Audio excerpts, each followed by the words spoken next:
ang Presidential Broadcast Service. Radyo Pilipinas. Radyo Publiko ng Bagong Pilipinas para sa Bagong Pilipino.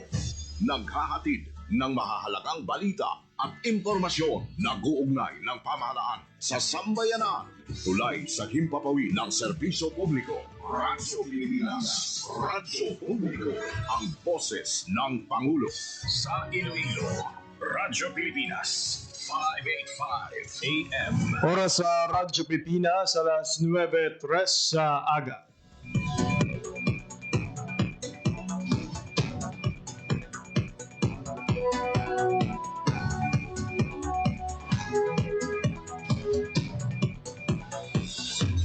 Sa Western Visayas, Panay Island, na tinamaan itong island-wide blackout. Ang pagsulod mo gate sa mga SIM watershed. Pinaka-purpose nila ini para sa operation nato. We have that in collaboration with the department. I am again standing up. Mapigtahan ang ina freedom of expression. Office of Civil Defense naman po. Balita, issue, kag iban pa. Diri sa Radyo Pilipinas. Radyo Publiko.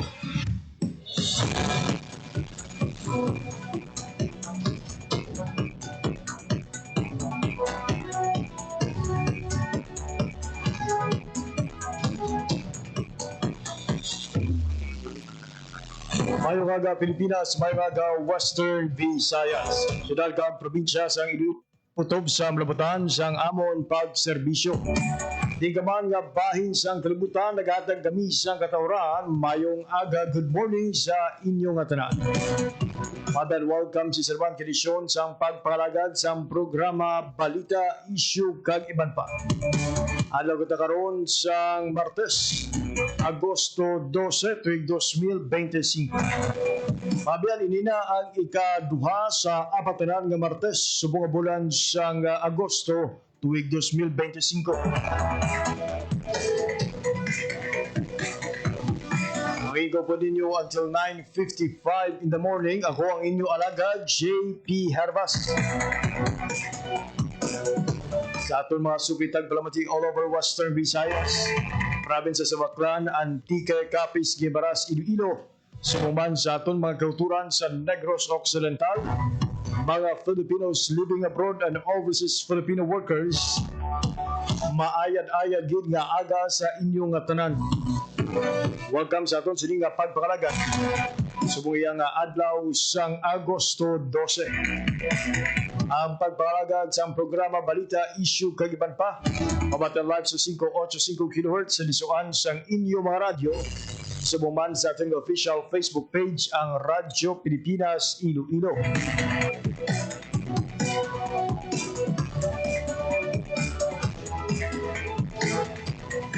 Mabiyan si Presidente Ferdinand R. Marcos Jr. ang yara karon sa Campo Crame para pangunahan ang ika-124 nga Police Service Anniversary Celebration sa Philippine National Police. Ang selebrasyon may tema nga pulisya bantayog ng bayang matatag. Nagkilala sa outstanding PNP uniformed and non-uniformed personnel pati na sa mga police units akod sa ilang exceptional service kag dedikasyon para sa Philippine National Police.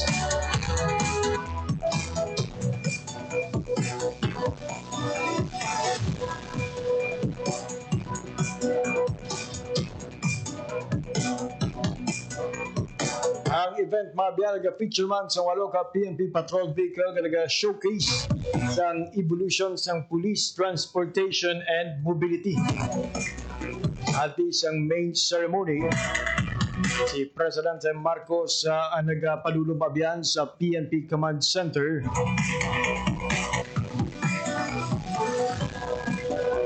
Ginabrief tuhoy sa 5-minute police response time.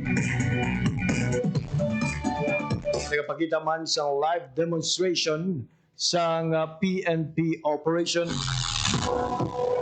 Inpakita man ni PNP Chief Nicolas Torre ang video nga nag-highlight sa mga labing ulihi ng mga successful operation na ginpatigayon sa aton kapulisan gamit ang mga drone ka mga body-worn cameras. Sa subong mabiyan, 800 sa 2,696 ka mga body-worn cameras ang mahimo na mag-stream sang live video samtang ang mga nabili are limited to recording. Sa karon masobra sa ukon kapin 40 ka miyembro sang PNP 911 Emergency Response Team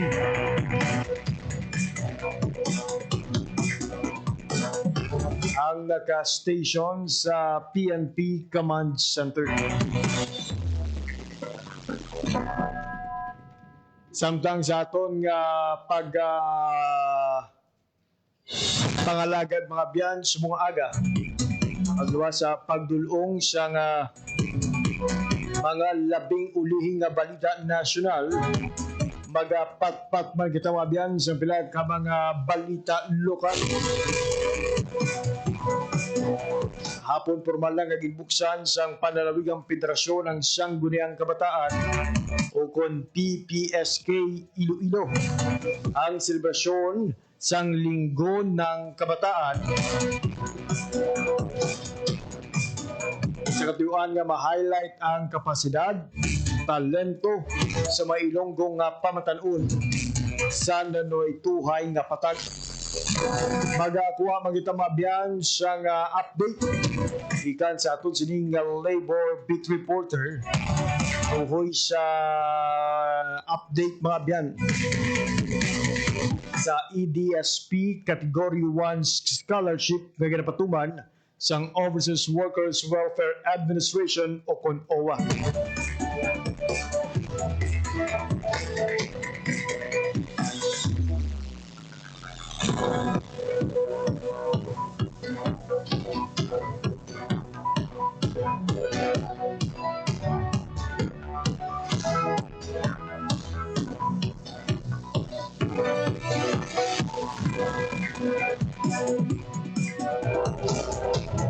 Pero antes kita magpatpat sa aton sining mga dalaguan nga mga balita mga biyan, mag-check kita anay ang latest update sa lakat sang panahon. Ibalo naton sa Pag-asa Iloilo ang mga panyempo sa mga adlaw sang Martes. Shall we expect an improving weather condition mga biyan? Kung sa gihapon maka-experience kita sa paggulugalom, kung kaisa mga pag-ulan kaangay kahapon. 9:10 in the morning.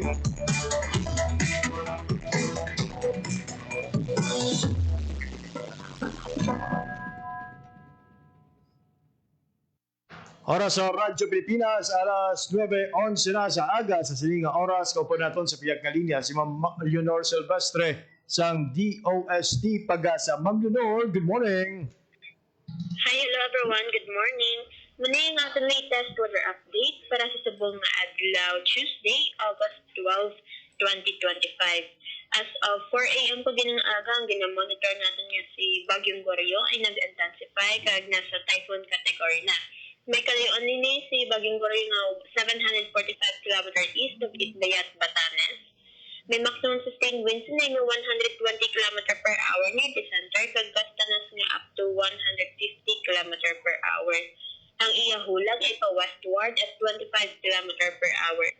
So si Bagyong Goryo, posible na magwas ang aton nga Philippine Area of Responsibility by tomorrow evening. Samtang southwest monsoon naman ang nag-aapekto sa may western sections of southern Luzon, Visayas, kag Mindanao. Bangod sini nga sistema, ang western Visayas kag Negros Island region, maka-eksperyensya sa magaluman na kalamitan kung may mga scattered na pag-ulan pangalat at panaguob, tugas ang southwest monsoon. Mahina tugtog makasarangan naman ang hangin natin nga magahalin sa direksyon southwest to west, nga magadalas ang makhanay tugtog makasaran nga pagbalod sang aton kadagatan. Forecast temperature natin generally nasa 25 to 32 degrees Celsius. Ang adlaw nagbutla kag ng 5:40 AM pag magatunod ini 6:10 PM karon sa hapon. Kag muna yung atong latest weather update. Halin diri sa may Iloilo Doppler Weather Station. Ako si Lenore Sylvester. Madam, ugid nga. Salamat. Ma'am Leonor, may we know, kamusta ma'am ang mga epekto sa sining Typhoon Goryo diri sa Western Visayas? So far, sir, si Typhoon Goryo wala man dito direktang epekto diri sa aton sa bilog nga pungsod. Ayun. Skag sa aton sining nga mga tagpalamati ma'am, ano ang mensahe sa Pag-asa Iloilo? Ano lang ang sir, stay updated lang, mag-monitor lang permis sa aton nga weather updates, and then stay safe. Please do monitor lang yun. Ayun. Maraming salamat Ma'am Leonor Sylvestre sa imo sining nga update sa lakat sang panahon. Salamat naman sir, kag maayong adlaw sa liwat. Dahil abot mo ang latest updates sa lakat sang panahon gidulong sa aton sang Pag-asa Iloilo with Ma'am Leonor Sylvestre sa piyak na linya. So typhoon category na mabyan ang Bagyong Goryo nga nabantayan sa sulod sa Philippine Area of Responsibility, but the good thing is wala ni isang direktang epekto diri sa aton sa Western Visayas. Alas 9:13 na sa aga sa sininga oras mabyan mga kuha kita na isang latest update sa aton nga mga kopdanan sa Radyo Pilipinas News Team. Unahon nato ng update gikan sa OWA. Ibalo naton pila balaan at qualify sa EDSP Category 1 Scholarship sang nasambit nga ahead. Para idulong ang detalye sa balita, ari na si Lodi Marian Grace Erenieta. Radyo Pilipinas. Report. Lods, good morning. Good morning. May ara nga sobra 90 ka mga student applicants gikan diri sa aton sa Western Visayas ang na-qualify bilang Education for Development Scholarship Program o EDSP Category 1 Scholars sang aton nga Overseas Workers Welfare Administration o kon OWA. Sa 1,000 lods no nga qualifiers nga ginpagwa no sang aton nga OWA sa bug-os ini no nga pungsod masobra 90 or exactly lods 94 no ka estudyante gikan diri sa aton sa Western Visayas. Madumduman sang aton nga mga tagpalamati giniwat no ang qualifying examination para sa aton nga EDSP Category 1 sa bulig sang aton mga Department of Science and Technology Science Education Institute sang bulan sang Abril sinimano nga tuig. Ang EDSP Category 1 naton lods no isa ini ka scholarship grant para sa mga kwalipikado naton nga benepisyaryo o kung dependent sang aton nga mga active OWA members nga mga incoming first year student nga luyag no mag-enroll sa 4 to 5 baccalaureate course sa bisan diin no nga kolehiyo o kung universidad diri sa aton sa Pilipinas. So kung ikaw no once qualified ikaw nga EDSP Category 1 scholar, magabaton ikaw sang 60,000 pesos per school year. Kag balaan naton lods ano kadako ni nga bulig no ang 60,000 pesos per school year no para sa aton nga mga estudyante no sa mga dependents sang aton man nga mga active OWA members. Samtang lods no magluwas sa pagpagwa sang listahan sa mga EDSP qualifiers naton.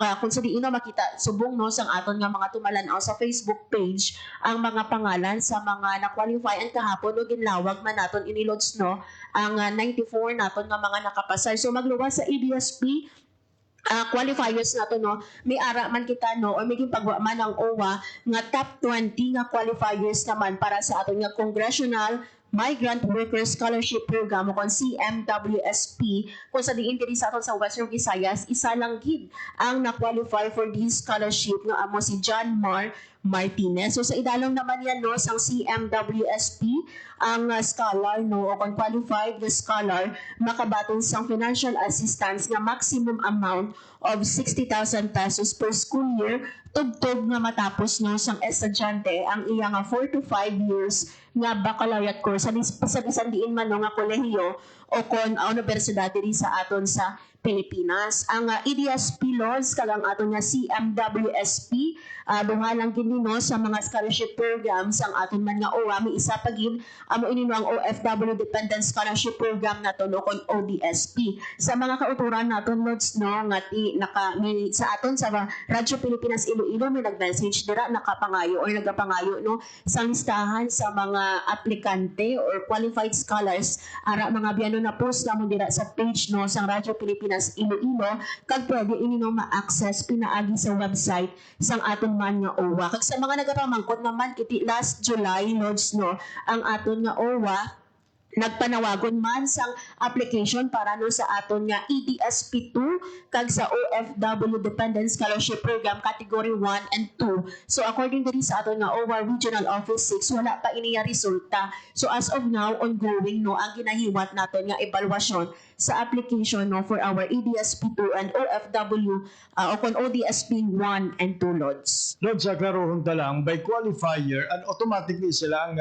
makabato ng isang scholarship o kung magapaidalog pagin sila sa another round of screening for them to become a full beneficiary sa sininga program. Yes, amo ina Lods ang luwag naton nga klarohon no sa aton nga OWA nagapangayo kita sa schedule for interview no kiti nakabutang diri no sa ginpagwa nga OWA nga qualifier, so hindi pa natin sure kung bala no pasok ini siya no ang 94 na nga qualify, pero gin-congratulate ini no sang aton nga OWA. So let's see Lods no kung bala no may ara pa additional nga round kiti una pa lang ini ang paidalom nila ya sa examination. Ayun, so sa mga kauturan naton ha nga nabutang sa listahan sa siniiyang ginpagwa nga anunsyo sang OWA no will finalize kung inigil man bala pati maana nga kamo ang entitled na sa scholarship o kung may ara pa next round for you to be able to receive sa mga benepisyo sa idalom sang sininga program. It's good to know, Lord, sa nga madamo sang mga kauturan natin, especially sa mga kabataan, sa mga scholar, nga nagpabutyag sang interest nga mag-apply sa sininga scholarship program. Kung sa bagay, balaan taman nga hindi basta-basta ang benepisyo. Kati na-interview natin in the previous mga episode kag programa sang Radyo Pilipinas ang impact ng sininga programa sa pag-eskwela sang mga kabataan. Yes, and Lods no sa mga qualifiers naton dito no nga nakalista no ang aton nga OWA Region 6 no nagpahayag diri no sa mga qualifiers naton no nga hulaton lang no ang further paging nga mga updates naton regarding sa scholarship no kag ang may ara nga assigned nga mga assigned personnel nga maga-contact no sa aton nga mga qualifiers. Eksakto ina Lods no imagine 60,000 pesos per school year Lods no kung imo no nga nanay o kung tatay no o kung utod no isa ka OFW dako nga bagay ini no ang paghatag sang 60,000 pesos per school year, especially kung ikaw naga-eskwela sa isa ka pribado ya nga universidad o kung kolehiyo. Ayun, madamo nga salamat Lods sa imo nga balita. Para sa Bagong Pilipinas, Marian Grace Aranyata, Radyo Pilipinas, Radyo Publiko. Radyo Pilipinas. Radyo Publiko. Radyo Pilipinas.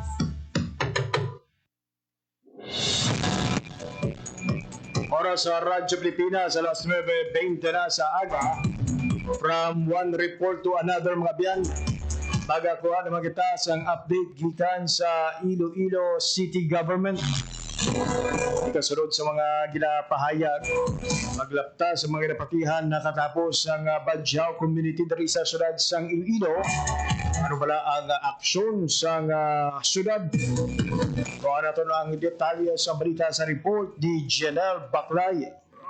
Radyo Pilipinas. Radyo Pilipinas. Jen, good morning. Jeep gin reactivate sa Iloilo City Government ang Task Force Badjao kag ginalauman nga magpatuman sa monitoring kag intensified operation labi pa ka nagahilapit na ang bare months sa diin nga santo sa mga napalabot ng mga reklamo sa aton siniya nga Iloilo City Government sa Damlaglang.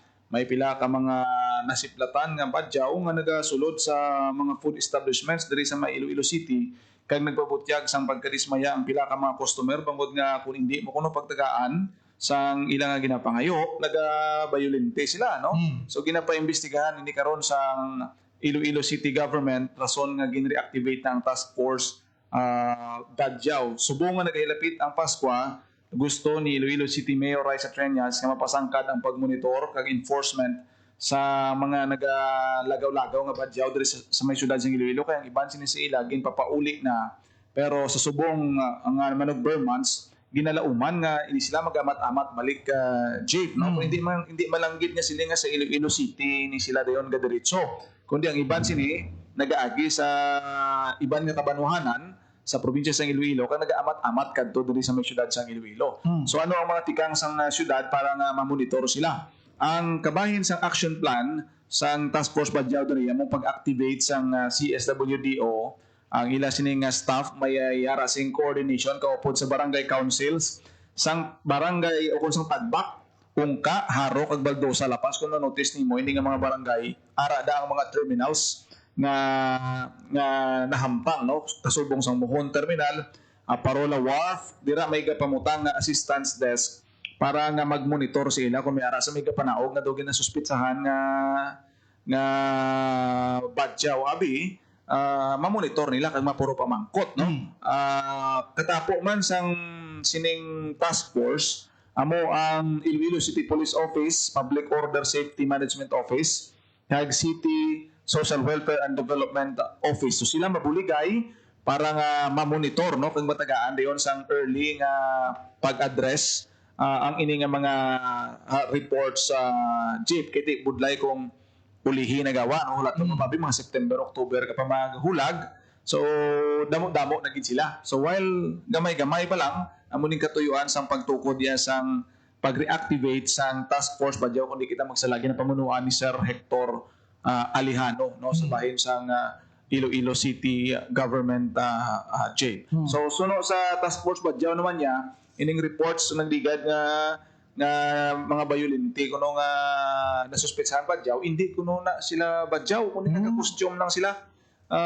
Ang impormasyon nga ilan na baton nga ini sila ang iban mga minor de edad sa una nga mga rugby boys nga nagapamuno sila nga badyaw abi no sa ilang nga pagginawi pero ina subject for verification sa aton siniya nga gintukod yang nga task forces J. Ang importante mo lang sini nga mapunggan kag hindi sila bilin sang kahalitan magpumahog kiti do kay hindi manami sa aton sini nga mga kauturan nga nagakaon kada kulbaan ka makakita ka sa magsakay ka sa jeep ni gulpi magsaka makasubong sila nga mga insidente nga gusto malikawan no sa aton siniya nga city government samtang temprano pa. Diyan ang talaga pang doon no kung sandig sa praysayon sa mga nag-encounter sa sining ginapahayag badyaw kung nagapakuno-kuno badyaw magluwa sa dalanon masami nga punteriya sa mga establishmento kung hindi ka magsala dyan may ara kita yasang ordinansa nga nag-require sang CCTV camera sa tanan ng mga establishmento pero ang pagpahamtang bala sang security guard mandato man kung na mandated sa tanan iya nga mga establishmento kung tanawon naton nagdepende siya sa sa establishments no may ara gin man nga wala sang mga gwardiya kag bisan nga may CCTV pa nati ang badyaw daan niya gasulod na sila pangayo-ngayo kisa hindi sa pertahan pa lang hindi na sila mapunggan pero actually hindi, wala kita ga-generalize sa mga badyaw lang jeep kundi may mga minor de edad kita isa mismo yang nga makitaan nga ulihin na makitaan sa aton sini nga mga gwardiya kag bisan may security guard pa ko ng isa ka establishmento kalan-an abita makadamo customer hindi nila mabantayan nila yon no so dako kiti na nga challenge siguro part ina sang dapat nga i-activate sang task force badyaw ang pagpakig-angot sa mga security guard nga mangin alerto sila mabinantayon sila sa presensya sa sining aton siniya nga mga badyaw nga usually ara na sila sa public places kung medyo ang establishmento may na-emphasize kung diin ang entrance diin ang exit mahapos bantayan kiti kung diin sa entrance pa lang mamonitor mo pero kung sa mga open halimbawa kag siksikan dira posible nga may lapses sila kag hindi nila mamonitor ang presensya no sang sining mga badyaw kay sa nagdigat ang base sa reklamo jeep nga ang ining nasuspetsahan badyaw kay wala siya gintagaan no? Ginhakop yang ang pagkaon daw pansit to pag ginhapoy or something amo sina no bisan pa nga ginapunggan siya ti daw isa ina sa makatulublag kag nagahatag sang at least ang report nga ni hindi lang sa customer nga to kundi sa mga masunod pa nga mga customer nga mangin aware hindi lang ang mga customer kundi ang mga establishments gid importante nga ma-aware sila nga maghugton ng ila sini nga pagbantay kay sa CSWDO ang pagpang-rescue sa sining mga badyaw kay sa nagligad hamakon mo ang barko tama kada mo sikpanay sang badyaw sa nagligad nga tuig kag hindi lang sa syudad sang Iloilo kundi palabot ni sila sa first towns kag ang iban nagalapot pa sa 5th district.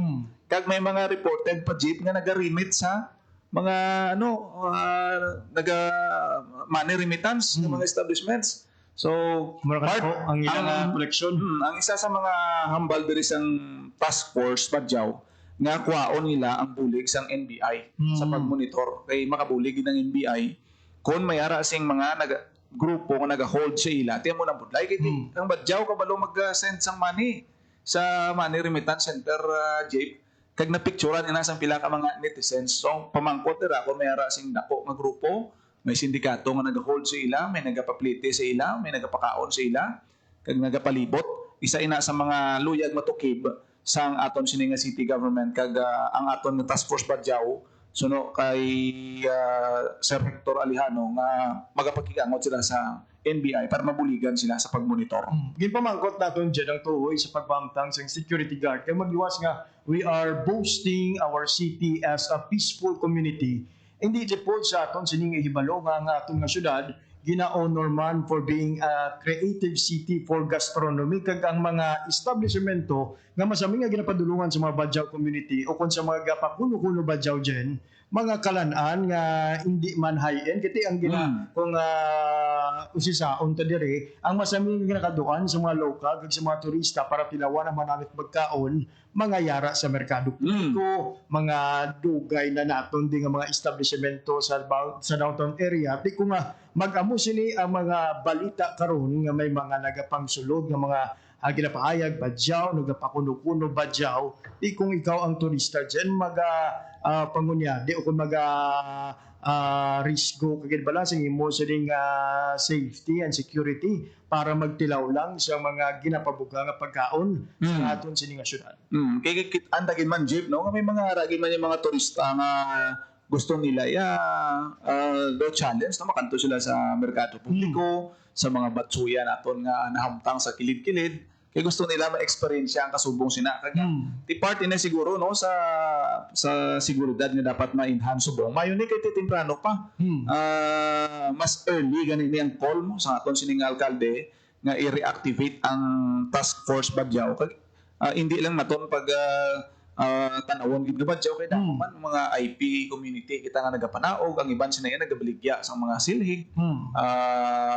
Mga kasubong sina. So part ni siguro sa dapat nga tan-awon nila no, especially kag nadala man ini no sa mga concerns sa mga minors naton Jeep nga sa nagdigad nga sinimana series of rumble ang mga nagakalatabo sa public places. So part ini ang security nga ma-address ini kag actually nasundan pagid ini no ang mga kasubong nga mga violence involving sa aton mga minor de edad kag bisan pa sa aton sini nga mga IPs o kon mga Badyaw. Kaya tibudlay mo lang kung hindi mo matagaan, okay lang na tani kung hindi mo ginamalikawan, may kapangayo. Pero kung hindi mo pagtagaan, kag halita niya ikaw na karon o manuktok sa salakyan mo, tapos hindi mo pagbuksan na kag iba, toya ikaw, mas delikado. Kaya may mga kasubong sila ng mga insidente nga nagkahalanabo na sa mga naglilikad. Kung magpadayon, daw hindi gid manami kag kung hindi matagaan sang aksyon, daw masiling kita nga mabutang sa hindi manami ang imahe sa aton sini nga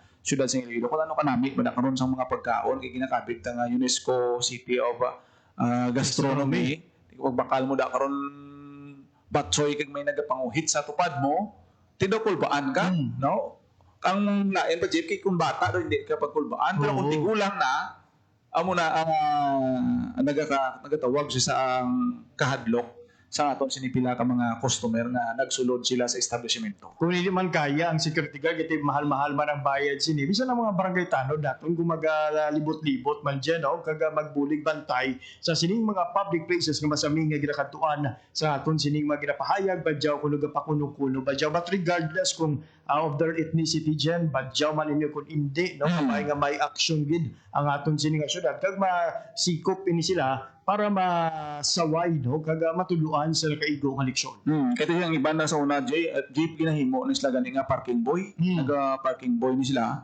Pero manutis ginaton di nga nagadamo sila kisa, especially ang mga minor de edad nga mga kabataan. So dapat ni anong gini no, i-look forward kag tan-awon, i-revisit nila sang aton sini nga City Social Welfare and Development Kaya may mga intervention naman nga ginahatag sila sa una livelihood, ginpa-IDhan pa Oo, nila. mayroon dumago may ara, di man na ID sa una. Oo, nga ara sila total may ara sila sa panghabuyan. Sa timpo ni Sir Jack Conno bilang PSTMO, ginpang sikop ni sila, gintagaan sila allowance kagin pabiyahe pa puli sa Mindanao pero Nagka-issue paninigan sa tunga sang Bacolod, nagtudloanay pa no kung sino ang nagpadala sa ila kay tigin pa puli na galigin karga naman iwat no. So may mga kasubong sina ng mga instances nga natabo. So hopefully nga ma-address ini pagi sa reactivation sa sininga task forces kag sa mga involved agencies nga magatutok sang kasubong sini. Ang mas maayo lang diri nga minor pa lang ang insidente, dapat may aksyon na.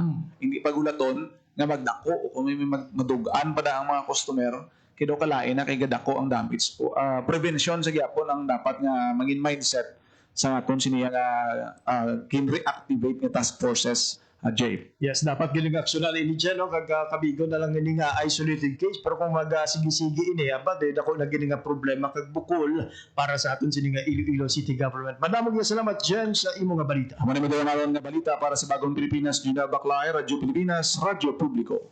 Pilipinas. Radyo Publiko.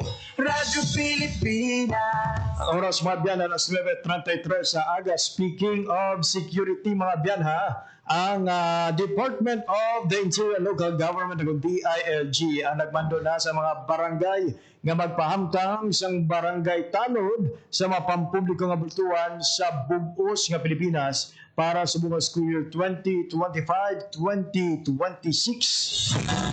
Hindi para masiguro ang safety sa mga estudyante nga sulod sa mga bultuan pati na sa mga manunudlo. Anyway, mga biyan matanaw sa inyo kung sining screen ang aton sining coverage sa pagbisita ni President Ferdinand R. Marcos Jr. sa ika-124 anibersaryo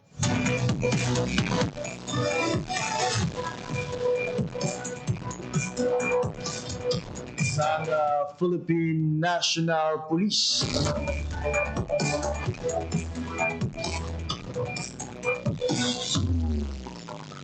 Particularly mga biyan sa ilang police service anniversary.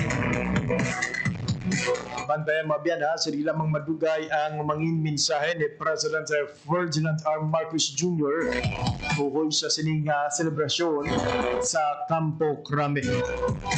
Samtang balik kita sa atong sining balita mga biyan, may kantanan sa pagbamtang sa mga barangay tanod sa mga pampubliko nga bablutuan sa idalom sang DILG Memorandum Circular 2025-72. Pakig-angot ang mga barangay sa DepEd School sa ila sining mga nasakupan para magpahamtang sang tanod. Nakip sa mga tutukan sa mga ini ang pagmando sang trapiko. Sa tiyon sang tigsurulod kag tigpuruli, pagpatrolya sa mga palibot sa bulutuan kag mga lugar nga masami nga ginakaduan sa mga estudyante kag pagbantay sa mga insidente nga mahimo magabig pamahog sa safety sang tanan. Igang tanan diri ginaganiak man ang mga local chief executive nga maghatag sang logistical support sa ilang mga barangay para sa epektibong pagpatuman sa sining inisyatiba. Ang pang mga biyado in the recent weeks, ilang mga istorya, balita, may gang tanan sa pagginilamo sa mga estudyante sa sulod mismo sa eskwelahan. Kaga hindi man malipod sa atong sining hibalo, madamo sa mga bullying incident. Nauti kung mabalaan sa mga estudyante, may nagabantay ng mga tanod, may nagabantay ng men in uniform. Laban-laban matapna na ito ng ining problema. Samtang speaking of men in uniform, ginapanumdom ni Philippine National Police. Police General Nicolas Torre III. Ang mga vlogger kay content creator na nagapalapta sa mga video nga obra-obra nga senaryo ang isang krimen accident na giban pa na posible pag-aon nga matuod sa publiko. ang pahayag yung pagwa ni PNP Chief Torre at tapos nag-relapta sa social media ang pinaka-video kaangay sa natabo sa Sibukon sa diin yung pagwa ng hold upan sa bus ang ubra-ubrang kinigamo. Halimbawa man ni Torre ang naglaptang video tuhoy sa kidnap prank. May pila ka tuig na ang nakaligad. Sunod sa PNP Chief. Apisar nga gina-respeto sini ang kinamatarong kagalawayan sa expression o kung pagpabutyag siyang mga Pilipino, dapat ang mga material kaangay sini nga nagadala sa pamahog, kakulba, nga nagaperwisyo pa sa iban nga mga palangabian ang dapat nga paminsaron siyang iban nga naga-content creator. Ano apela ni Torre, mangin responsable sa pag-ubra sa mga content sa social media na hindi magdala sa anuman nga alanganin o konperwisyo sa seguridad kag kahiluwayan sa publiko. Samtang nagpasalamat ang Armed Forces of the Philippines o kung AFP sa pagsalog ng kumpiyansa ginhatag sa ila sang publiko. Yang palapot nga pahayag ni AFP Chief of Staff General Romeo Browno Jr. sa nakuha nga mataas nga trust and performance rating sang hukbong sa datahang lakas sa pinakabag-ong tugon ng masa survey sang Okta Research. Malalaman nga sa sambit nga survey mga biyan, nakakuha sang 82% nga performance rating ang AFP. Samtang 81% naman ang nakuha nga trust rating. Kung sini nagpasalamat si Brownor sa kanan nga Pilipino kay Presidente Ferdinand R. Marcos Jr. kag Defense Secretary Gilberto Chodoro Jr. sa pagsalig nga ginahatag sa ila. Insaladuhan man sang top honcho sa AFP ang tanan nga mga soldado sa ilang ginapakita nga dedikasyon kag profesionalismo sa pagpatuman sang ila sining nga katungdanan para sa punsod. Oras sa Radyo Pilipinas, alas 9:40 na sa aga sa aton nga pagpanumbalik mga biyan. Pahayag sa aton sining ex-official board member kag PPSK Iloilo President amot sa paghiwat sa Linggo ng Kabataan 2025. Ang aton hibaloon pagkatapos lamang sang pila ka pahanundok. Time to celebrate kulturang Pinoy. Tradisyon, musika, sining, literatura at iba pa. Anything and everything fun and Filipino. Ito ang Pinoy Kultura. Naaalala niyo pa ba ang mga katagang ito? Amoy Paris, amoy araw. Ano ba yan? Puro sukat ka na naman. Bakit wala na naman kapares yung tsinelas mo? Ang dungis mo. Tama na. Ayos lang, di ba? Masaya naman tayo naglalaro sa kalye ng sipa, patintero, pagawang base, habulan, jolen, trumpo, text, at marami pang iba. Some Filipino games just show how creative we are. All we need are players and nothing else. Ang saya balikan ng ating kabataan. Kain, tulog, laro, laro, at laro. O ano? Game na? Pagkabilang ko 3, nakatago na kayo. Yan ang Pinoy Kultura because our culture is cool. Hindi na lang sa sariling bayan ay papabalas ang talento ng Pilipino. Dahil sa ASEAN, umaabot na sa iba't ibang panig ng rehiyon ang sining natin, kinikilala, pinapakinggan at hinahangaan. Alam mo ba, mas marami na ang Filipino artist na naipapakita ang kanilang obra sa buong Southeast Asia dahil sa ASEAN. I can't wait for ASEAN to create more programs that will encourage collaboration. I think what would be nice is meeting the past participants. ASEAN would be open to residencies, not just for artists, but also to writers, to art critics. to curators, to other cultural workers. Sa ASEAN Artist Residency Program, ilang Pilipino na ang napiling lumikha ng sining sa Jakarta, Indonesia. At ang kanilang likha, bahagi na ngayon ng permanent collection ng ASEAN Gallery.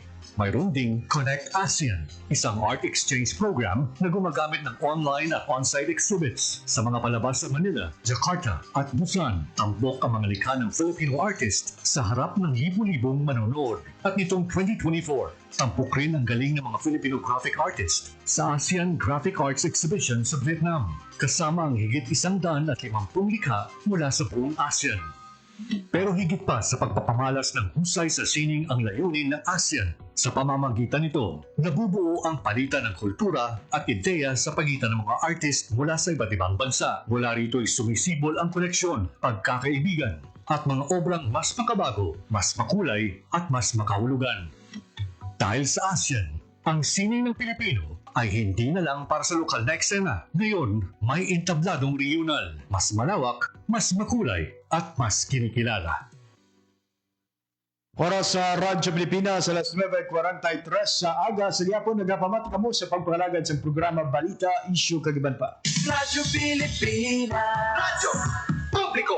Radyo Pilipinas. Sa iban pa naton nga balita, hindugukan sa mga pamatanon ang selebrasyon sa Linggo ng Kabataan sa Panalawigang Federasyon ng Sangguniang Kabataan o PPSK Iloilo nga highlight ang formal nga ginbuksan sa labi sang Kapitolyo. Nagib sa aktibidad ang pag-anunsyo sa sashing sa mga boy and girl officials nga ginalgipan sa 15 ka estudyante sa maytuhay nga eskwelahan sa probinsya nga magaserbe naman nga counterpart sa mga elected official sang Iloilo Provincial Government. Ang karong tuig nga boy and girl officials ginporahan ni Vanessa Jane Lorania sang Gamanggahan National High School nga magaserbe nga girl governor. Girl Vice Governor si Charlene ang Gargaritano sang Tubungan National High School. First District Board Members sanay ka si Rain Apari, representing Board Member Hermelanda sang Gimbal National High School, kag Princess May Salaysay, representing Board Member Garin sang Oton National High School. Second District Board Member sanay Rain Giner, ang counterpart ni Board Member Mondihar sang Pavia National High School, kag Hanika Kim Porras sang Pavia National High School na mangin counterpart ni Board Member Kahilig. Sa 3rd District, mangin Board Member sanay Franz Leon Bidanyo sang Padyangan National High School, mangin counterpart ni Board Member Gonzales, kag Paulo Castellari na mangin counterpart ni Board Member Palabriga sang Cabanatuan National Comprehensive High School. 4th District Board Member sanay Rhea May Chologo, manging counterpart ni Board Member Oso sa Tigbawa National High School, kag Clemencia Marie Alag sa Cabanatuan National Comprehensive High School ang manging counterpart ni Board Member Distura. Sa 5th District, manging counterpart ni Board Member Tupas si Alex Creel Nuquez sa Cabanatuan National Comprehensive High School, kag manging counterpart naman ni Board Member Suplico si Jetcha Marie Maradero sa Maasi National Comprehensive High School. Magasabay nga Philippine Councilors League President si Althea Gumban sa Iloilo National High School.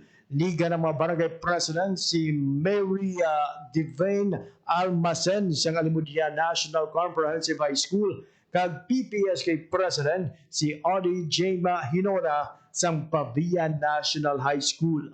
Magduwa sa boy and girl officials, gindugukan man ang plenary session angot sa voters education kag sustainable development goal. Gindugukan man ang local trade and artisan fair kag ginpasakupan sa proyekto Volunteers Network, Sakdag Philippines, Philippine Red Cross, Team Dugong Bughaw ug Youth kag produkto lokal. Ang pagpangalagad sa mga boy and girl officials pati na sa mga tagpasakop sa Trade and Artisan Fair ang magalawig tubtub Berkules, Agosto 13. Samtang ginkuha naton sa payag si Board Member Sara Javier, ang presidente sa PPSK Iloilo, agot sa kaimportansya ng kalubala mga highlights ang karong tuig na selebrasyon ng Linggo ng Kabataan, kagyari ang iya ng insaba. Board bali, kamusta sa kung ano na patigayon natin? Galing ko ng kabataan sa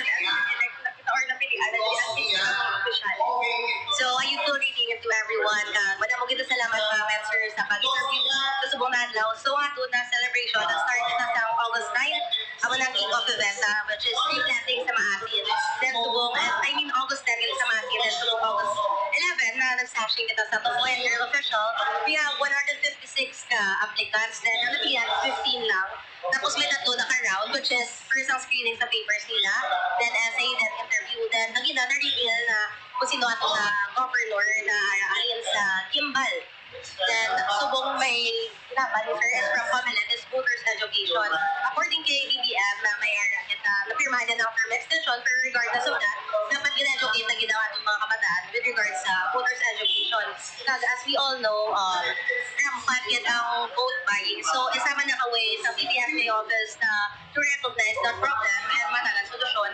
And afterwards, sa hapon naman meron kita SDG talk or Sustainable Development Goals na si Ward Jason na matulog ang bukod sa ito mga ITYDs or Iloilo Provincial Youth Development Council.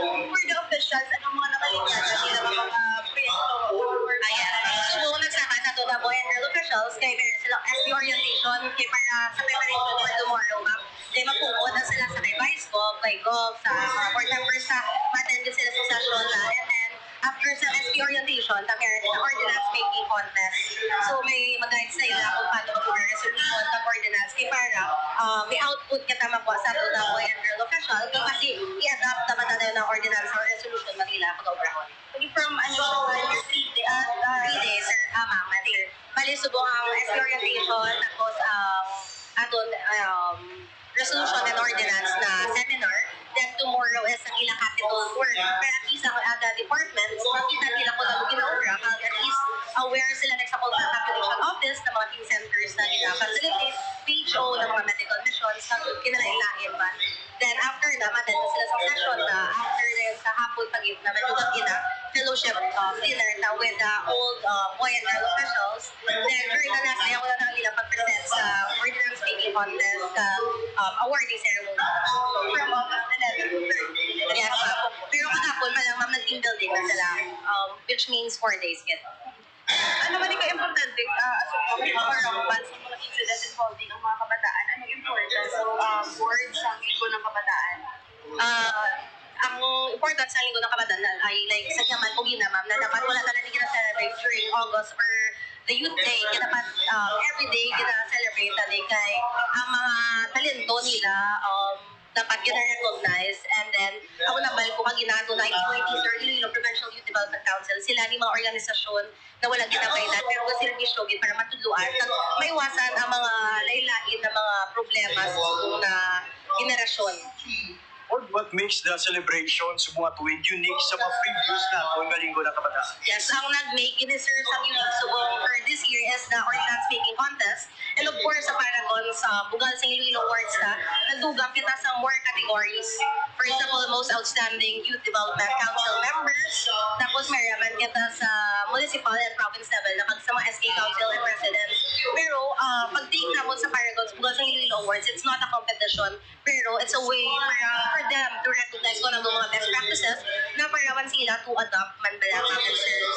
Pagkapos, sa mundo last year, ang nadaog ta sa Barangay Lipuon, naubra ni ang price na daog na ubraya into a livelihood program which is beneficial. Kag sa Paragons, buwan sa Iloilo Awards na ni, dari makita kung ato ang mga gap na sa mga SK officials. For example, makita, tagili na gamay palang nakaupen sa mga accounts, financially independent. Pero we're proud to say that we are around 90% na financially independent ng mga SK officials, which means maka-implementar na sila sa mayo ng mga proyekto para sa ating mga kabataan.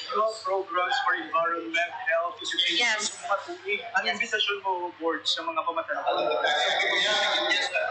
Invitation sa mga pamataan to join sa kanilang mga Matong user kay para we have the official list ngayon na nag-partner kami sa DepEd right now. Ato din mga kalabanan na that is student government leaders, usually mga president and director from whole province kini sila. Para at least may representation per district. Then for the rest of the events man, nag-invite man sa kailain man ng mga SK officials and councils man ng organization. Simultaneous, right? Simultaneous. Ano siya tanan din yung nakabanwaan naman. Yes, sir. Kaya atong ginaubra, kaya we have limited budget. Yes, although ang SK official has only 10%, minus 25% pag sa honorarium, di naman po kami, we have limited budget. Ano ang pwede na mag-ubra para sa mga kabataan? Then nag-isip kami na simultaneous clean-up drive sa Tansa-Tansa nakapanwa, and hindi lang mag-clean-up drive. Actually, Sir Mary, pag hugma sa pagbasa kag-isip, kaya na wala na siya yung gasto. It's your own initiative para makahelp sa ito na ginaproblema subong sa pagbasa ka mag-isip sa mga kabataan. And actually, for this year, doon sa round kaduwar, katatlo, tanang na ubra, kag naging effective, gini, kaya ako sa barangay ko sa Espera, nagtudlo ko, kag nakita ko, gina, isa ka problema, kay mismo tigulang, mismo hindi ka balo magbasa, pero sa amo na naman na programa, amat-amat, naka-educate na mo, nakatuduan, so subong kabalo na sila mag-isip and basa. Ang kabahin mga biyan sa nibayag ni Board Member Isara Aldiger Javier may kangtanan sa sining pagbukas sang Linggo ng Kabataan Celebration sang Iloilo Provincial Government. Alas 9:53 sa aga mga biyan. Ongoing sa karon ang local trade and artisan fair. Pasakupan sa naituhay ng mga youth organization dito sa Iloilo Provincial Capital Lobby. Sa mga interesadong magsuporta sa aton sining ng mga youth organization para sila sinidugang ng mga pondo for them to further develop and implement their programs. Magbisita lang sa Capitol Lobby sa Iloilo Provincial Capitol. Alas 9:54 sa aga. Wala kita sa oras kinabilin sa aton sining pagpangalagan. Diri ginaman ko tumatong edisyon sa mga adlaw sang Martes, Agosto 12 tuig 2025. Madamo ginga salamat sa tanaga nagupod sa aton nga edisyon sa mga adlaw sang Martes. Sa kay Sir June Sirato sa tanan nga nagapamati sa atong pagpangalagan. Thank you so much. Pero talaga kita buwas nga daw Agosto 13 sa isa naman ka episode sa pagpalagad sa programa Balita Issue Kagiban pa. Sa kalagi lamang sa akong mga katuwang technical Mr. Alan Defante sa studio kag Mr. Jeffrey Bitita sa transmitter. Ako naman ang inyo nangin alaga JP Herbas. Maraming salamat sa inyong pagpamati. Maayong aga Pilipinas. Balita, issue, kag iban pa. Diri sa Radyo Pilipinas. Radyo Publiko. Radyo Pilipinas. Ang inyong tulay sa himpapawid ng serbisyo publiko. Ang Presidential Broadcast Service, Radyo Pilipinas, Radyo Publiko. Radyo Pilipinas. Radyo Publiko. Kinilala ng pang-international at prestigyosong Asia Pacific Broadcasting Plus Awards 2025 para sa kategorya ng Government Streaming. Ito ay dahil sa epektibo nitong pagsasanib ng mga tradisyonal na media tulad ng telebisyon, radyo at print para masabayan ang mabilis na pag-inog ng mundo ng digital at social media tungo sa mas epektibong paghahatid ng mahahalaga at napapanahong mga impormasyon sa mamamayang Pilipino. Kinilala rin ang Radyo Pilipinas dahil sa patuloy na pag-akyat ng rating. Ngayon ay matatag sa pang-4 na pwesto sa Mega Manila ayon sa pinakahuling Nielsen Radio Audience Measurement Survey. At sa social media, nakamit ang mahigit 2,000% pagtaas ng bilang ng mga sumusubaybay sa Radyo Pilipinas page sa unang bahagi ng 2025. Patunay ito na ang inyong Radyo Pilipinas Radyo Publiko ay tunay na kaagapay ng inyong pamahalaan sa paghahatid ng serbisyo sa mga mamamayang Pilipino. Mula sa aming lahat, sa ngalan ng inyong pamunuan at mga kawani ng Presidential Broadcast Service, kasama ang inyong mga himpilan ng Radyo Pilipinas sa buong kapuluan. Maraming salamat po sa inyong lahat, sa inyong pagtangkilik at pagkilala. Radyo Pilipinas. Radyo Publiko.